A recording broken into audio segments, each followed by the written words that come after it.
மாமியார் வீட்டுக்கு வந்திருக்கோம். அத்தை வந்து தாளிப்பு கருவடகம் செய்யலான்னு சொன்னாங்க. அதனால் எனக்கு சொல்லித்தாங்க தான் நானே பண்ணுறேன்னு சொல்லிவிட்டு நான் தான் ரெடி பண்ணிகிட்டு இருந்தேன். இன்றைக்கி வந்து 2 கிலோவுக்கு நாங்கள் தாளிப்பு வடகம் பண்ண போகிறோம்.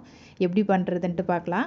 2 கிலோ வெங்காயத்தை நல்லா உரிச்சிட்டு நல்லா வாஷ் பண்ணி தண்ணி இல்லாமல் கொஞ்சம் உணர்த்தினதுக்கு அப்புறமா வந்து குட்டி குட்டியாக நறுக்கிக்கோங்க. நான் 2 கிலோ வெங்காயங்கிறதுனால சாப்பரில் பண்ணி எல்லாத்தையும் பொடி பண்ணி எடுத்து வச்சுக்கிட்டேன். அதில் வந்து கொஞ்சமாக மஞ்சத்தூளும் கல் உப்பும் சேர்த்து நல்லா பெதறி வச்சுக்கணும். வச்சுட்டு கொஞ்ச நேரம் வெயிலில் காய வைக்கணும். ஒரு 10 நிமிஷம் காய்ஞ்சா போதும். சீரகம், வெந்தயம், சோம்பு 3 25 கிராம், கடுகு மட்டும் 50 கிராம், முழு பூண்டு 8 பல்லு பூண்டை நசுக்கி போட்டுக்கணும். கருவேப்பிள்ளையை கையளவு அறுத்து அரிஞ்சு போட்டுக்கோங்க. அப்புறம் 50 கிராம் கருப்பு உளுந்து எல்லாம் சேர்த்து விளக்கெண்ணெய் ஊற்றி நல்லா பிசைஞ்சு அமுக்கி வச்சிடணும். மறுநாள் எடுத்து விளக்கெண்ணெய் தொட்டு உருண்டை பிடிச்சி வெயிலில் காய வச்சோம் அப்படின்னா சூப்பரான தாளிப்போடம் ரெடி ஆகிடுச்சு.